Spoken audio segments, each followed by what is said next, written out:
Shalom members, welcome back to the channel. You know, 2030 is going to reshape Africa, Europe, and the US. This is the pattern that nobody really sees coming. We've been talking a lot about the ex-CIA people who are coming out and they're like, hey, I want to leave by 2030. They're picking up their families, but they're also telling the public and getting a lot of traction. They're telling people like, hey, I'm actually gonna up my plans. I thought this was so funny. I'm gonna up my plans to 2027. And you just have to sit back, digest that, and think, okay, what would make somebody say that is so diehard for America? And if you listen to the interviews, I like to listen to them in their entirety.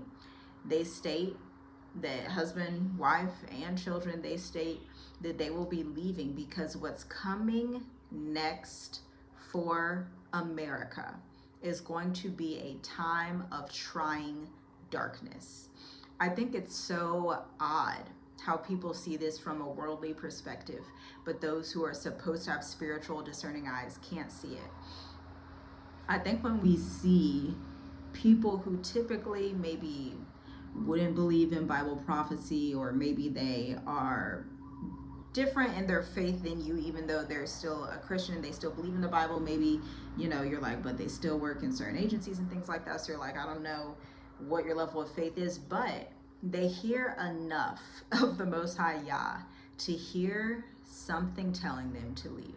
Now, obviously, these people, they look like they could be of Italian, Spanish descent, probably going to places like that. They did not explicitly say where they're going. They're probably not trying to make everybody follow them to that specific place because it would be a huge issue, especially having such a large following like they do. And you know, they were even on the Diary of a CEO. I believe his name is Andrew Bustamante. 2 times, him and his wife, and they would talk about like things they had encountered and how America's different now, and how this issue, they define the issue is truly with Russia and China, but they say the issue is even less Russia and more so China. You know, I don't know what kind of deeper stuff they know, but us who are spiritually discerning, we knew that 10 years ago. We knew that a long time ago. I remember being a child and my dad telling me, like, you're gonna want to know Mandarin because the Chinese are gonna be ruling a lot of the world. And you know, I'm who knows what that looks like or what that'll actually be like, what that means for America. But when I look at it, I think that you're going to see America's economy decimate even further in 2026. I think we're coming up on a time, especially when this guy, he said, I'm upping it, because he started his business, left the workforce so that he could actually have free time. That's why people start their businesses. They don't want to be strapped to a W-2. A W-2 is basically like chain wage slavery. Just be chained to this desk for 40 hours. Don't think for yourself. Don't have any real ownership. But he wanted that freedom, so he started his business. I think it was called Everyday Spy or something like that, and he teaches people those different spy whatever techniques that they be doing, okay? But it's interesting because 2027 is quite literally just a year away, if we're honest. It's November 30th right now, and so 2027 is like knocking on the door. And so the fact that a lot of people just feel like they aren't prepared or feel like they aren't connected to a neutral society, they feel like they're just going this alone in the dark, it actually does not have to be like that. We have the Mature Adult Intensive Cohort 4 coming up. Don't quote me on the date. I believe it's December 21st is the new one, or January for the Mature Adult Intensive. But there's so many resources out there, but 2030 is truly going to be that year that changes stuff for everybody. It's going to shape the entire world, and it's faster. It's happening quicker than most people can even emotionally process. Headlines make it feel kind of random, like a protest here, planes dropping out the sky over there, President Trump talking about Venezuelan airspace is shut down. Who knows what's going to happen next with that? Remember, there was that issue with Iran in the summer. Like, y'all take a deep breath. We can't even keep up at this rate. Can we even keep up? But for Europe, think about this. Europe has stability on paper. I want to make that very clear. A lot of Americans think I can flee to Europe and Europe's going to be the savior. There's a reason Americans fled Europe in the first place. Like, seriously, there's a reason Americans that were Europeans back then fled Europe in the first place. This is why I love historical analysis. This is why I love history. I love watching documentaries, just rehashing this information, because you can understand the times that are coming by understanding the past. And so Europe has stability on paper. We know about the Russia-Ukraine war, but do you know about Belarus? Do you know about Albania? Do you know these places that used to be in the Soviet Union? And you have to ask yourself, so what happens at the end of the Russia-Ukraine thing? Is it just going to be a peace deal that says this is enough? Or is it going to be the type of decision where Russia says, actually, we'd like to expand this federation again because they had the Soviet Union previously? Now, countries like Italy, Spain, and Germany, and Portugal are aging faster than their economies can even sustain. We have talked about this before. The birth crisis. These countries are not able to repopulate. This is why so many of them have immigrants. All these programs that are available to make it easy to come in and work there, to make it easy for you to get in, because a country that does not have people is not going to be a country. It's definitely not going to be a world superpower. And so their reign is coming to an end on that front, okay? Then we think about the EU's accelerated push for none other than the digital euro. We talk about that so much because it's a super controlled surveillance system. And like I was saying before, they're implementing it in South Africa. They're gonna implement similar things in Kenya, Tanzania, Nigeria, Burkina Faso. There's actually a list of countries that are already ready for their own digital IDs that they have rebranded. They don't talk about this. I could go more in depth and do another video. If you want me to, just let me know down below. But here's the thing. By 2030, Europe is either going to reinvent itself or fracture under the weight of the contradictions. We have to understand the ages and the times. And I want you to also think about the video I did on the 12,000 year eruption of this volcano that had never erupted in 12,000 years, that had not been active in that time frame predating Adam and Eve. We are entering an era that's going to be unlike anything the earth has ever seen. We are entering an era where it's going to be the mark of the beast. We are entering an era where it's going to be AI ruling in government, AI telling you what to do. We are entering an era where the earth is going to cry out and moan, because the earth is like, what has humanity done to this place? Like, what is even happening right now? And so you want to get to your Goshen, your safe spot. My safe spot is Mauritius, Africa, and the Mascarene Islands. I love the Mascarene Islands. Again, if you want me to do a breakdown of what the Mascarene Islands are, since most people have literally no idea what they are, then I may do a video on that as well. You should subscribe to members only. But listen, Africa is the unexpected center of gravity. Africa is not just rising, but it's becoming the geopolitical center of the entire global future. Half of the world's population growth over the next 25 years will come from Africa. Half the world's population growth. By 2030, the continent will have the world's largest youth workforce. Now, economies like Mauritius, Ghana, Rwanda, Morocco, Botswana are building their economies with fintech, clean energy, and global trade. Foreign powers, China, the EU, Russia, India, and the US know this. That's why Africa has become the top target for investment, mineral investment, finance investment, digital infrastructure, manufacturing expansions, because the world is changing. Africa's getting younger, but the world is slowing down. Africa's accelerating. Okay, this is not a coincidence. It's the new center of global gravity that you and I are a part of. And this is the pattern that you are meant to see if you are listening to this video. When you connect these dots, a single timeline emerges. A single timeline. Now to 2030 or now to 2027. If you take what that ex-CIA guy said about 2027, that's just crazy to me. But with the AI revolution, I could definitely see it happening quicker. When you connect these dots, Europe is consolidating. The US is decentralizing, and Africa is accelerating. The global order is not collapsing, but it is rebalancing. By 2030, nations will fall into two countries, or to two types of societies: countries that prepared early for the shift, and countries that ignored the signs until it was too late. The people who thrive in the next decade won't be the loudest or the luckiest.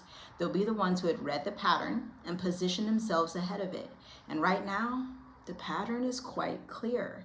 The world of 2030 is already being shaped today.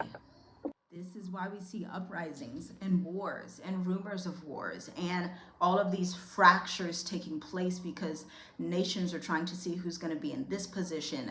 Western nations are collapsing and they're like, okay, I need to go to Venezuela and get some oil. I need to go down to Africa and get some of this cobalt. I need to go here and get this. I need to shift around and figure something out. Then the mass media campaigns they have out here, just understand, especially if you are a member on this channel, I want you to pay careful attention to media headlines that go viral. I want you to pay very close attention to the types of YouTube content that you're listening to, because there is a fear propaganda machine that wants you divided, stuck, and trapped.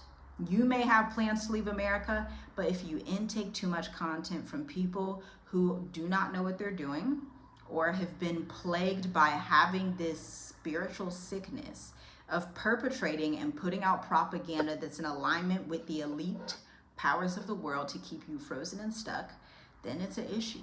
You need to become a free thinker. You need to actually assess and ask questions that make sense. You need to look at data. Data never lies. That's why I love statistics. I love data. If you want to know how safe a country is, look up the data. If you want to know how many births a country has, look at the data. If you want to see if a society is cashless or cash-based, look at the data. If you want to know how people are living in a country, look at the data. If you want to know the cost of living, start to look at the data. Start to understand what you're seeing. And, be more discerning about which countries you choose in Africa. That video we did about citizenship, these are things that we start to look into and think about. Again, typically, we go this deep because we have 5 children. Period. One of them is a teenager.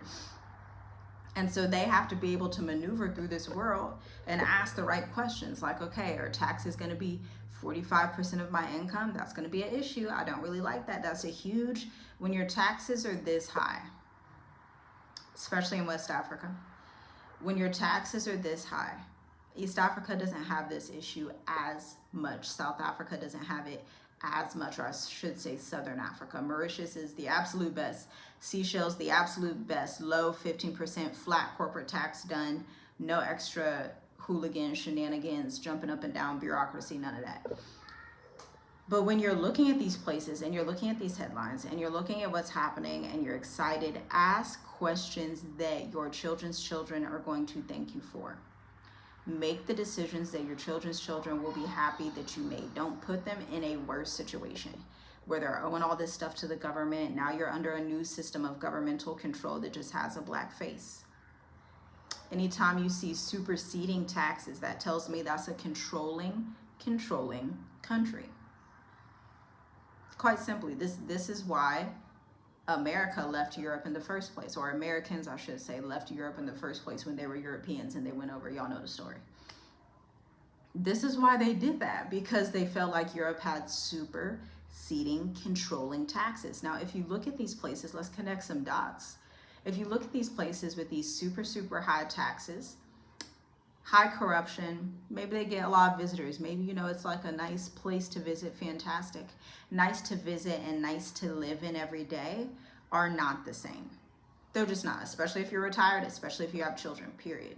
We think differently. Retired people and then people who have children and businesses, they're not just there for 20 days, 90 days, 6 months, hop back and forth. Like they're thinking a little bit more strategically.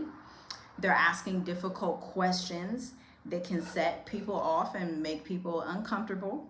They're asking the difficult questions that a lot of these corrupt countries in Africa are gonna get mad at you for, okay? That's the reality of the situation, just to let you know.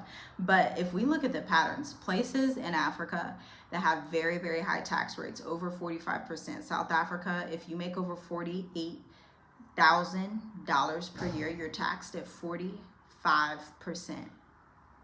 If you stay longer than 6 months in the year. Burkina Faso, I think it's 35%. If you make over $8,000 a year, think about these things. Benin, Ghana, most of them in West Africa. Now, Botswana was a little bit lower at like 30%, okay? 30% isn't as low as 15% here in Mauritius, but that's your prerogative. That's your business. Do what you want to do. You do whatever you want to do, okay? Rwanda, I want to say, is like 25%. You can check these numbers. Rwanda was another lower one. Not as low as Mauritius, but a lower one. Not as low as Seychelles, but still a little bit lower.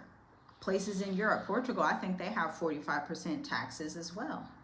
These are questions that you need to ask. These are questions that you need to research before you even speak to any attorneys or any advisors or whoever that's a part of this agency and this. You should have an understanding of what the laws and what their logistics and what their rules are, so you can differentiate who's about to scam you and who's not about to scam you. Because in America, we have corrupt attorneys. I know in America, I've dealt with a lot of attorneys. Because of my dad's estate, I've dealt with attorneys for that. I've heard stories from my mom dealing with attorneys. Like, we know in America, attorneys, they're basically there to get your coins and get over on you. It's very rare in America that you will find a good attorney. And the same thing goes in Africa. It's very, very rare that you will find a good attorney. By the time you find a good attorney, it's probably your third or fourth try. So if you can come to a country like Mauritius that just is very transparent and has everything laid out for you, it makes it easier. So yeah, think about these things. Think about your children's children. Think about making the right decisions, because the earth is changing so quickly and you want to be aware. You want to be proactive. You want to have the right research. This is why we have the State of the Diaspora, the Mature Adult Intensive. There's nothing like it out there at all, because most people don't look at the safety, risk analysis, corruption indexes, true residence processes. They'll save it for like lawyers and attorneys, and it's like that stuff doesn't need to be like gate kept. That should be expressed openly. Not all countries express it openly, but Mauritius does.